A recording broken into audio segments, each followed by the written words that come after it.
Every year, there's poop in the NBA. Don't make it 4. Come on, bro. Don't No do way. it. No way. No.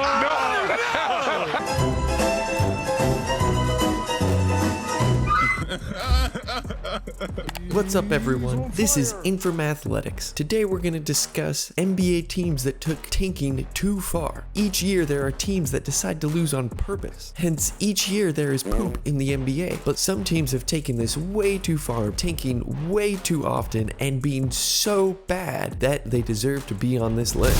So today we're counting down the top 5 teams that have taken tanking too far. Number 5, the New Jersey Nets. So the Nets have had some good moments in their history, but from 2008 through 2012, things were disastrous. In fact, they only won 12 games in 2010, going 12-70. You can't get much worse than that. And in 2016 and 2017, they only won 21 and 20 games respectively, and it didn't actually do much for them. They ended up getting lucky signing Kevin Durant and Kyrie Irving, but their luck wouldn't take them very far, and now they're kind of back into the tanking process again. So unfortunately, the New Jersey/Brooklyn Nets have had really long stretches of poor moments where they're terrible, and unfortunately their future doesn't look too bright either.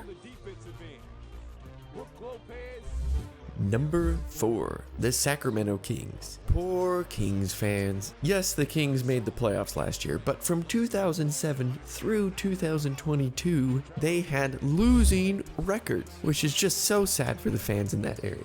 Some of my favorite teams in NBA history were the early 2000 Sacramento Kings, but unfortunately there was a long stretch of tanking after that team went away. In fact, in 2008, the Sacramento Kings went 17-65. 17-65! That is not good, which is why they come in at number 4. Number 3. The Philadelphia 76ers. Ah yes, the process, which didn't end up going very well for the 76ers in retrospect. They had a losing record from 2006 all the way through and including 2017. And in there, that included one of the worst losing records in NBA history for a team in 2016 when they went 10-72. Woo! That is the complete opposite of Michael Jordan's 72-10 Bulls. Can you imagine only winning 10 games? Sure, they ended up getting Joel Embiid, but most of their tanking ended up failing because they missed on a bunch of draft picks. The process didn't end up being that great after all. Number 2, the Los Angeles Clippers. Yes, I know they have Kawhi Leonard and Paul George now, and before that they were doing Lob City. But let's be honest, prior to Chris Paul and the Lob City Los Angeles Clippers, this team and franchise was just known for being terrible. Their bright spots were very few and far between. Ever since they were created, they seemed to be just a losing franchise, the little sister to the LA Lakers. And in the 80s, it hit an all-time low. The entire decade, they had a losing record. Every year in the decade of the 1980s, the Los Angeles Clippers had a losing record. In fact, in 1986, it got so bad that they only won 12 games the entire season. But the thing is that's not the only stretch that they've had of losing records. They also had some terrible records in the 1990s, including in 1995, they went 17-65. And again in 1998, they also went 17-65. And then in the 2000s, they had a poor stretch as well. In 2009, they went 19-63. Unfortunately, the Los Angeles Clippers seem to be one of those cursed franchises that loses way more often than they win. Hopefully they can turn the tide soon. And number 1, the Charlotte Bobcats. Yes, the Charlotte Bobcats. Honestly, when I look at that franchise logo, I only ever think about how terrible this team was in the NBA.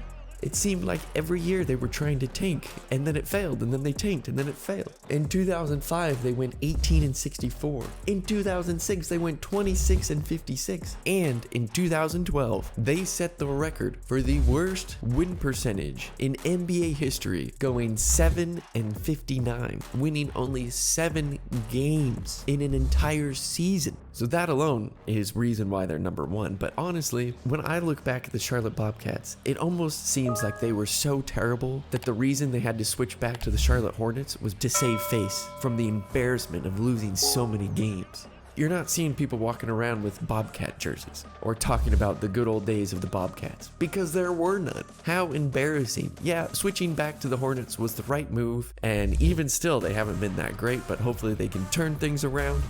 In summary, it's unfortunate that teams feel like they need to tank in order to get better. I understand the process, because if you tank, you have a much better chance at getting a higher draft pick in the NBA lottery, but it's still sad, and it's sad for fans when their teams spend literally years losing and getting destroyed game after game.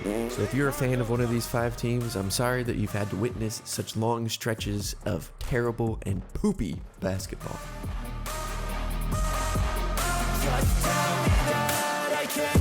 They say anything negative, cause I just wanna hear it out your mouth, yeah.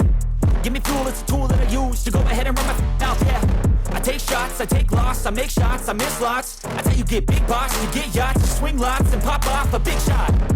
I ain't done chasing, got big dreams, bigger things, impatient. Who's at the top think they need replacement? Who's at the top think I'm gonna